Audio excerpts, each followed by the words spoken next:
para ulama sekarang yang menurut saya banyak yang agak-agak kurang objektif ya. Termasuk min dimnihim al-wahabiyun. Nah, itu dia itu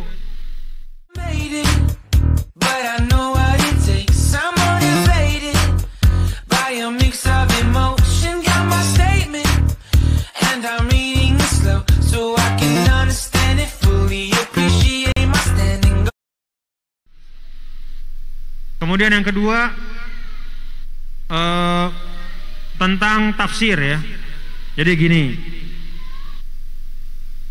al ulama ya addu ma alaihim ya, wa alaina an nuaddiya ma alaina. Jadi ulama-ulama itu sudah menyelesaikan apa yang kewajiban mereka. Tugas kita adalah melakukan apa yang kewajiban kita sekarang. Jadi ketika para ulama tafsir misalnya memuatkan di dalam tafsir-tafsir mereka riwayat yang menurut kita, yang menurut telaahan dan kajian, sebagiannya ada yang maudhu, sebagiannya ada yang dhaif, baik itu Israiliyat maupun ghairu Israiliyat, jangan kita pandang sebagai bukti bahwa mereka itu tidak berhati-hati, tidak. Tapi kita pandang itu sebagai jalan dari para ulama kita untuk menyiapkan bahan mentah sebanyak mungkin bagi kita.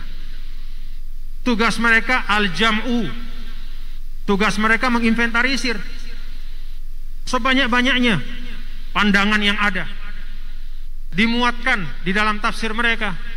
Misalnya tafsir Tobari, kan di situ banyak aqwal, banyak sekali ya, dari para salaf, beda-beda.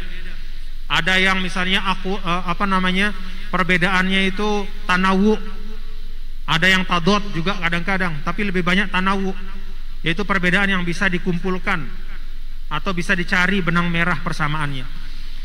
Nah, ketika Imam Tobari memuatkan beragam pandangan, termasuk diantaranya Israiliyat dan beberapa diantaranya hadis-hadis dhaif, itu jangan dipandang bahwa itu kelemahan dia ya. Jangan dipandang bahwa itu keteledoran beliau, tidak.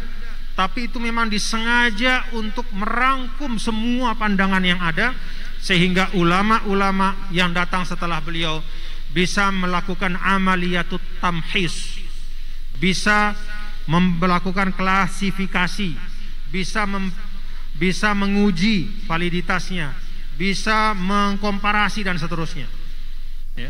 Kita bisa bayangkan nih ya, coba antum bayangkan nih, siapa namanya nih? Maksum. Nah, Maksum bayangkan kalau misalnya Imam Tobari hanya memuat satu kaul saja secara subjektif, mana yang dia mau. Ada 10 pendapat, lalu menurut dia yang kuat itu cuma satu, pendapat A, lalu yang 9 dia tidak tulis di bukunya. Justru menurut saya itu berarti beliau itu subjektif. Dengan memuatkan semua, itu justru menunjukkan bahwa beliau itu objektif. Yang dia kuatkan dia muat, yang tidak dia kuatkan pun dia muat. Kan banyak dalam tafsir Tobari, wa ila hadza amilu wa hadzal qawlu urajjihuhu, ada. Tapi yang marjuh menurut dia dimuatkan juga. Jadi justru menurut saya ya, ungkapan dari Maksum tadi menurut saya perlu dikoreksi. Nah, Maksum ya perlu dikoreksi.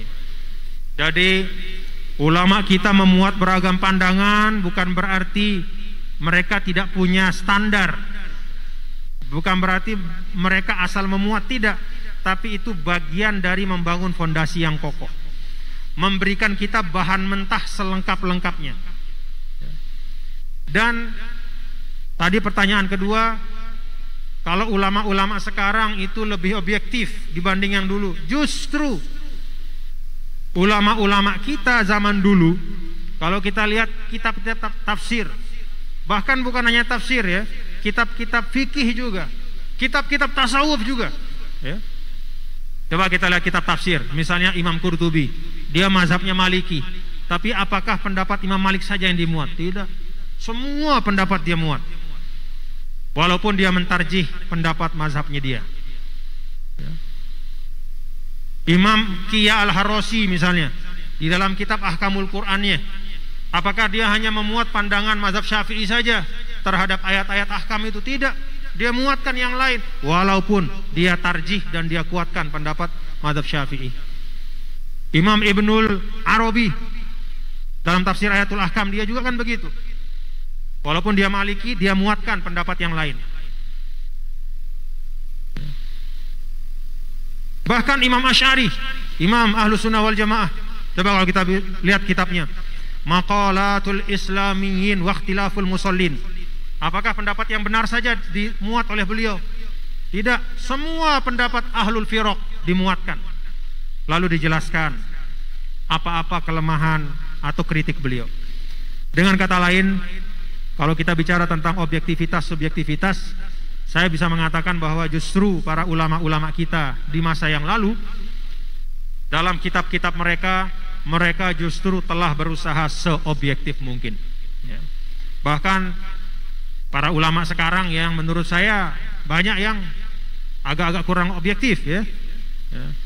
Termasuk min dimnihim al-wahabiyun. Nah, itu dia itu hampir-hampir tidak pernah objektif itu. Dari awal sudah mengatakan hadhihi firqatun dhalatun mudillah. Bagaimana mau objektif? Begitu menyebut Asy'ariyah, hum firqatun dhalatun mudillah. Kalaupun misalnya menukil pandangan dari mazhab tertentu yang tidak sesuai, jarang sekali mereka menukil dari kitab asli.